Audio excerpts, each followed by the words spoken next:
वर्तमान से अतीत की ओर लौटकर यदि एक बार फिर हम मंगोलिया के आक्रमणकारियों द्वारा इस्लामी जगत पर आक्रमण की समीक्षा करें, तो हमें इस चौंकाने वाले तथ्य का सामना करना पड़ता है कि इस तूफान से 600 वर्ष पुरानी इस्लामी सभ्यता और संस्कृति नष्ट हो गई तथा मुस्लिम जनशक्ति इतनी कम हो गई कि वे विश्व परिप्रेक्ष्य में अल्पसंख्यक बनकर रह गए। इस्लामी दुनिया के पश्चिमी शहरों को छोड़कर कोई भी क्षेत्र तातार लुटेरों से सुरक्षित नहीं था, और जहां वे अपने पैर नहीं रखते थे, वहां भी उनका डर लोगों को अपना होश खोने पर मजबूर कर रहा था। इस भयानक दुर्घटना में मुस्लिम समुदाय ने अपनी सारी जमा पूंजी खो दी। भव्य मस्जिदें, बड़े मदरसे, दुर्लभ पुस्तकें और पुस्तकालय, ये सब नष्ट हो गए। इस्लाम जगत के जलील उल कद्र इमाम, न्यायविद, मुहद्दिसीन, सूफी, इतिहासकार, वैज्ञानिक और लेखक इस बाढ़ की लहरों में खो गए। प्रसिद्ध राजा, राजकुमार, सेनापति और मुजाहिदीन नेता इस तूफान का शिकार हुए। लाखों लोगों को निवास देने वाले हजारों किले और बड़े शहर गुमनाम हो गए।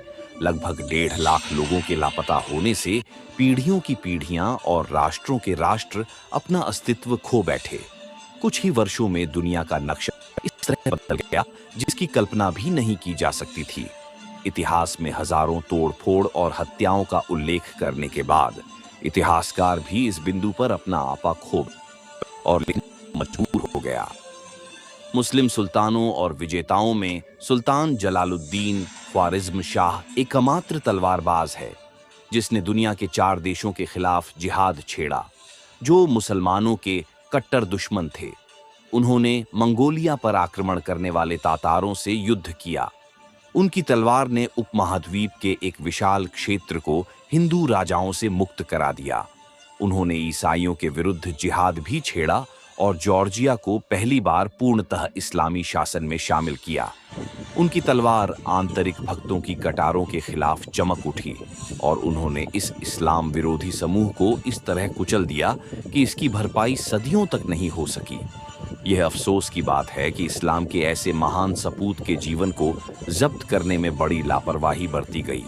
हालांकि उनके अनथक प्रयास और अद्वितीय जिहादी अभियान इस योग्य थे कि इस्लामी राष्ट्र को उनसे अवगत होना चाहिए था और उनसे बहादुरी, निस्वार्थता के प्रभावी सबक सीखने चाहिए थे। इस धारणा के तहत रकीम ने यह भी आवश्यक समझा कि जहां सुल्तान जलालुद्दीन के हालात और उसकी उपलब्धियों को पूरी स्पष्टता और विस्तार के साथ उम्मत के सामने पेश किया जाए, वहीं उसके बारे में जो संदेह है ताकि लोग बिना किसी गलतफहमी के उसकी वास्तविक स्थिति से अवगत हो सकें।